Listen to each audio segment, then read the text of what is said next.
তারা বারবার তাগিদ দিতে আমি বাধ্য হয়ে পুষণগিরিজির তাঁবুতে গিয়ে কার্পেটের উপর কম্বল মুড়ি দিয়ে শোয়া মাত্রই ঘুমিয়ে পড়লাম। যখন ঘুম ভাঙল তখন দেখি তিনি গায়ে ভস্ম মাখছেন। তাঁর স্নান পর্ব শেষ হয়েছে। তিনি বললেন, সুबह 8 बज गया, अभी जाइए महंत जी के पास, किसी को कुछ मत बोलना, नहाए धोए कर हमारे पास आइए, हम सबको लेकर अष्ट तीर्थ दिखा देंगे। আমি তাকে প্রণাম করে ফিরে এলাম মহন্তজির কাছে। তিনি আমাকে দেখা মাত্রই বললেন, আমাদের স্নান তর্পণ হয়ে গেছে, তুমি তাড়াতাড়ি স্নানাদি সেরে এসো।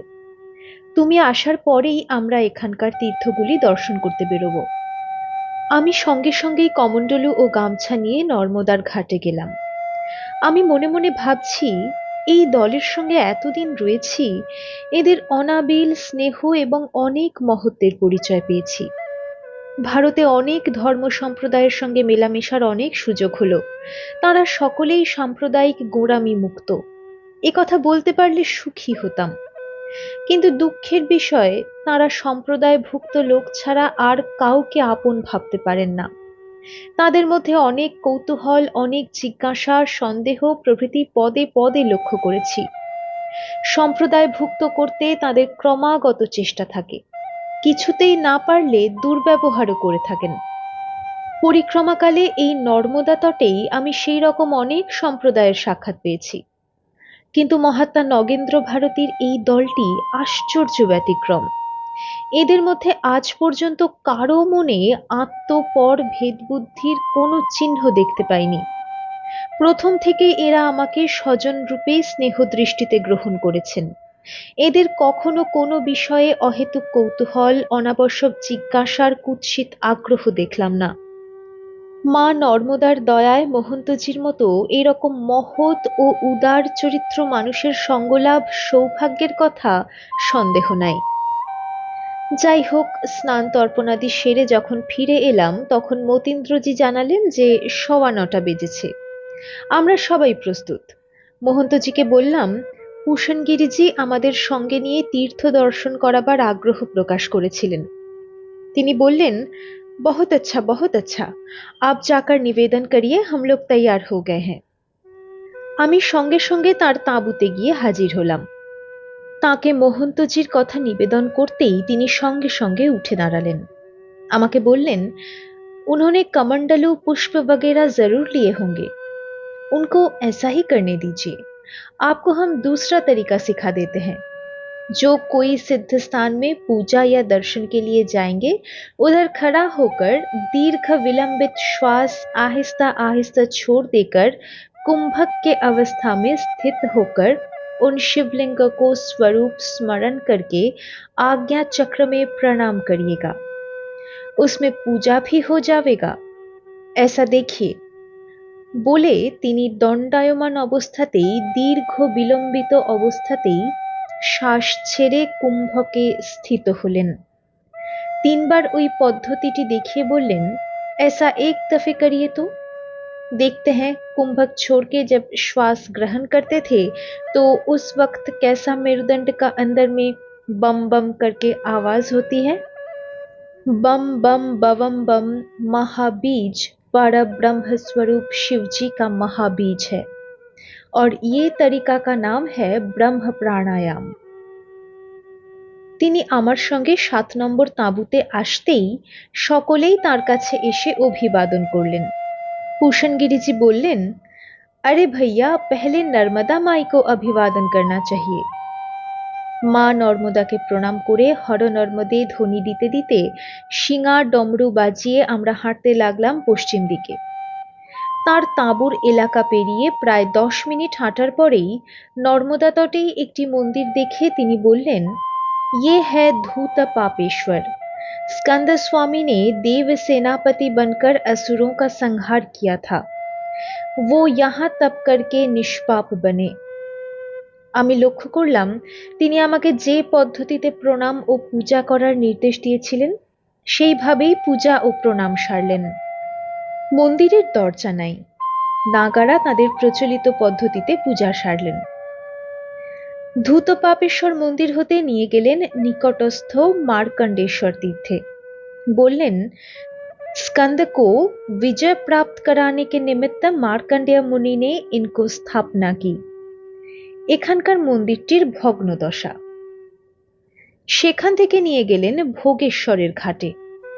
তার নিজস্ব পদ্ধতিতে প্রণাম ও পূজা করে বললেন, स्कंद जी के सेनापति बनने पर देवों ने शिव जी को यहाँ नाना भोग अर्पित किए थे। ভোগেশ্বর তীর্থ থেকে নিয়ে গেলেন নিষ্কলঙ্কেশ্বরের ঘাটে। সকলে নর্মদা স্পর্শ করে প্রণাম করলাম। पूषण गिरी जी बोलें, परशुराम जी का क्षत्रिय वध का जो कलंक था वो पाप यहाँ तप करके दूर हुआ।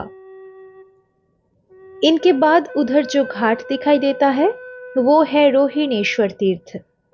नारद जी के आज्ञा से चंद्र को वश करने के लिए रोहिणी ने यहाँ तप किए थे। यहाँ स्त्रियां आती है क्योंकि इधर दान धर्म करने से उनके पतियां वश में हो जाते हैं। हंसते हंसते टिप्पणी काटलें, आपके नागा लोगों को पत्नियों को वश करने को जरूरत हो तो इधर तप करने बोलिए जी। तार कथाय सकलेई हो हो करे हेসে উঠলেন। সেখান থেকে কয়েক মিনিট হেঁটেই আমাদেরকে নিয়ে চললেন আরেকটি ঘাটে। बोलें, ये है चक्र तीर्थ। स्कंद की प्रार्थना पर भगवान विष्णु ने चक्र से दैत्यों का वध करके चक्र को इधर नर्मदा में डाल दिया। নাগারা সেখানে নর্মদা স্পর্শ করার জন্য ঘাটে নামলেন। সেই সুযোগে আমি তাকে জিজ্ঞাসা করলাম, नर्मदा तट में देखता हूँ एक एक देवता के नाम में नर्मदा के घाट में बहुत से तीर्थ बन गए हैं। चांदोद में देखा उधर भी भगवान ने दैत्यों को वध करके सुदर्शन चक्र डाल दिए थे। वो तीर्थ के नाम है जलशायी तीर्थ। कई दफे भगवान ने उनके चक्र नर्मदा में बीग दिए थे। पूषण गिरी जी बोलें, एक ही दैत्य तो नहीं, हर युग में हजारों दैत्यों का आविर्भाव घटता है। भगवान ने उनका वध करता है।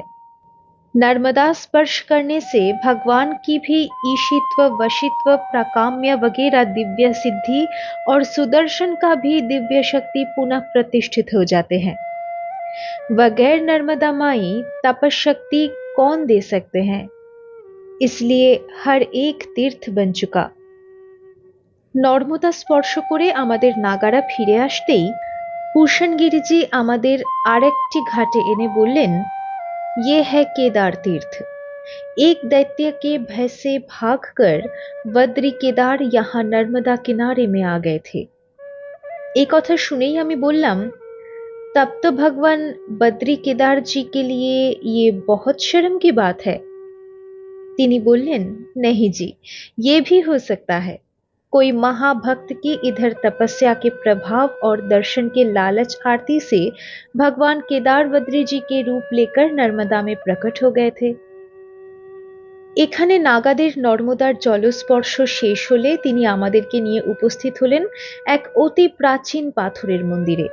তিনি নিজেই দরজা খুলে চিত্রার্পিতবৎ স্তব্ধ হয়ে দাঁড়িয়ে রইলেন।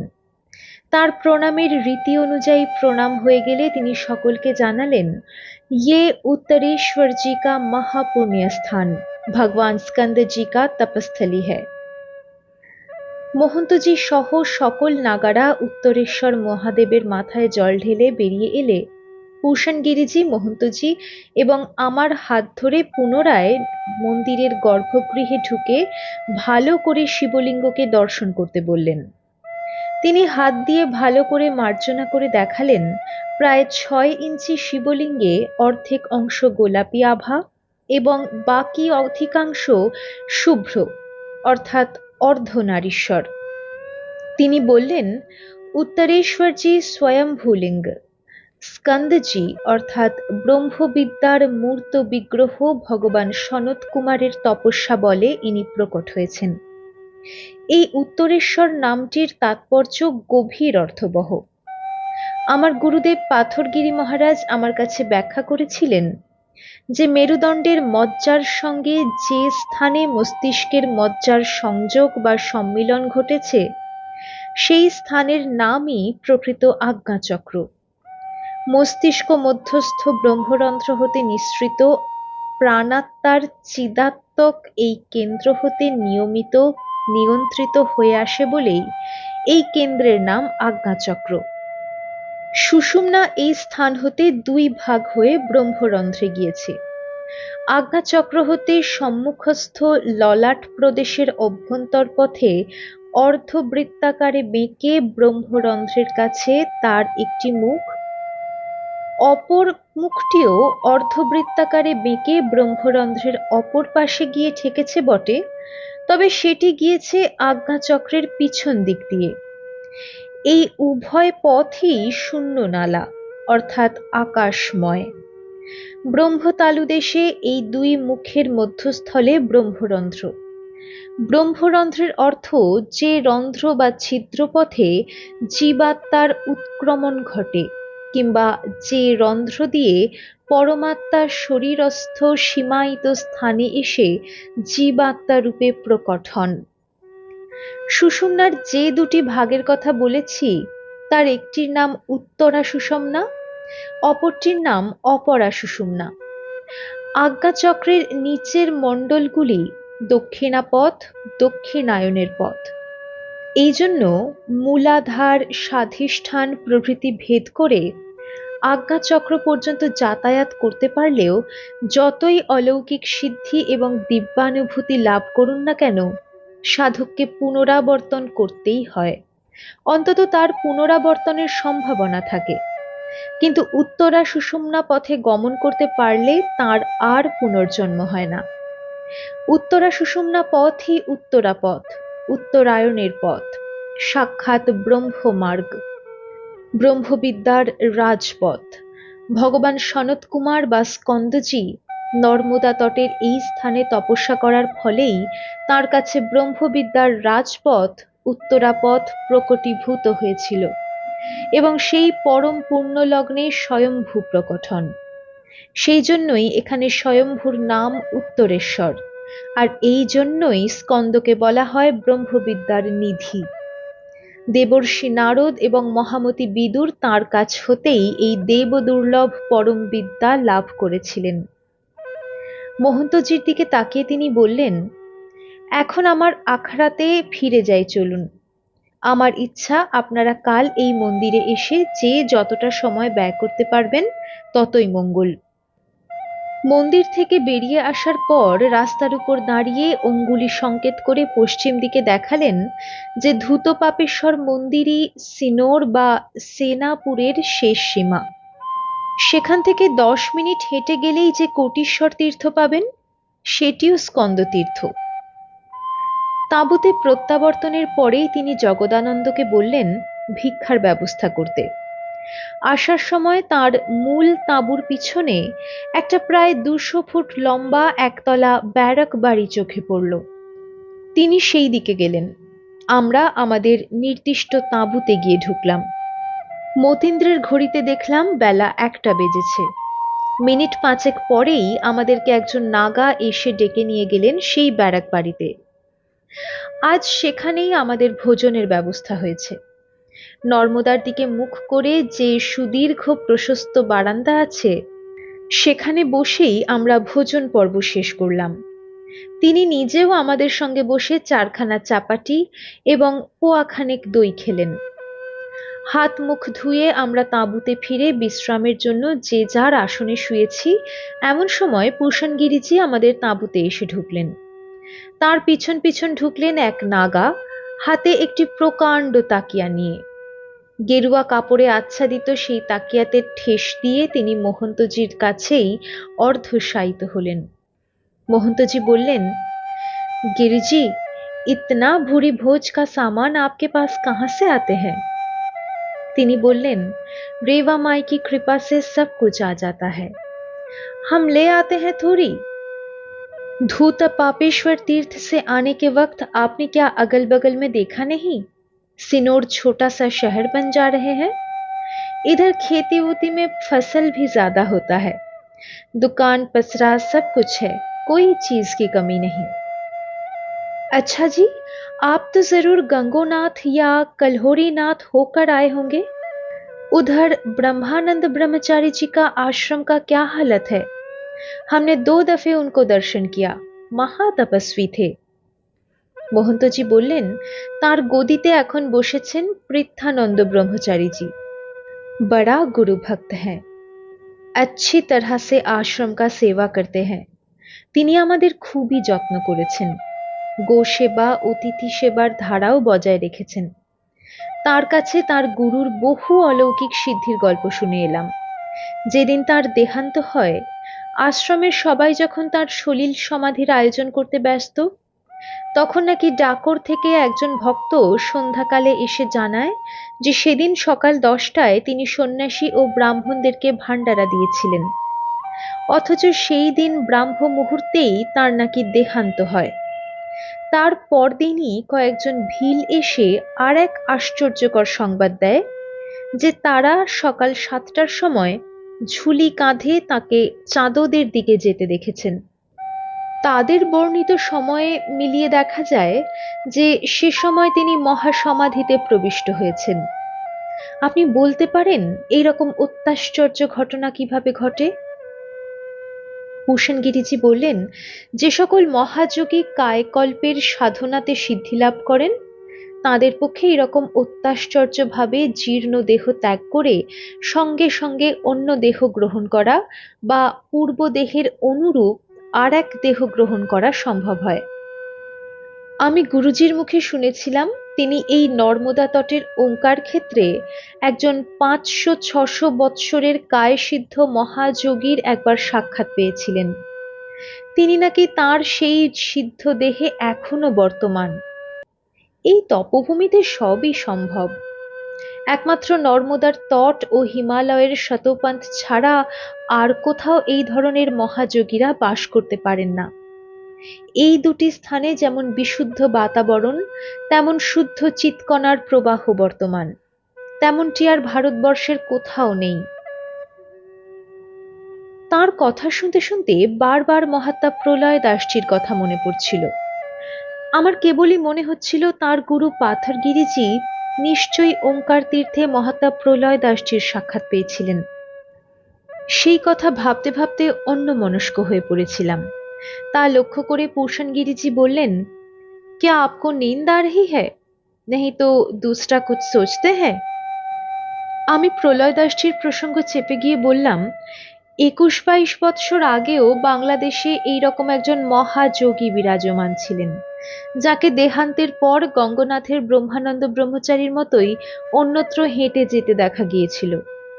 তাকে স্বচক্ষে দেখেছিলেন, তার পূর্ণ সঙ্গ করেছিলেন এমন 2-5 জন লোক এখনো জীবিত আছেন।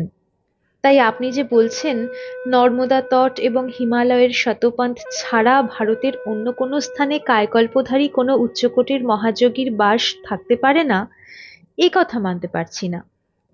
তাই অন্যমনস্ক হয়ে পড়েছিলাম। তিনি বললেন, তুমি তো বলছো বাংলাদেশের সেই মহাযোগী 21-22 বৎসর আগে জীবিত ছিলেন, তাহলে তো তখন তুমি জন্মাওনি, জন্মালেও নিতান্ত শিশু ছিলে। আমি বললাম, না, আমি সে মহাপুরুষকে দেখিনি। তবে 1342 সালে প্রকাশিত ব্রহ্মবিদ্যা নামক একটি পুরাতন মাসিক পত্রিকায়, যার 2য় বর্ষ 6ষ্ঠ সংখ্যায়, আমি সেই মহাপুরুষের সম্বন্ধে বিবরণ পড়েছি। ওই পত্রিকা ছিল জগৎ প্রসিদ্ধা ব্রহ্মবিদ্যার সাধিকা শ্রীমতী অ্যানি বেসান্ত নামক এক বিদেশি মহিলার প্রতিষ্ঠিত থিওসফিক্যাল সোসাইটির মুখপত্র। বাংলাদেশের বিশিষ্ট মনীষী, নীতিনিষ্ঠ, ধর্মপরায়ণ ব্যক্তিরাই ওই পত্রিকার লেখক, সম্পাদক এবং পরিচালক হতে পারতেন। তাই সেই বিবরণ আমি অবিশ্বাস করতে পারি না।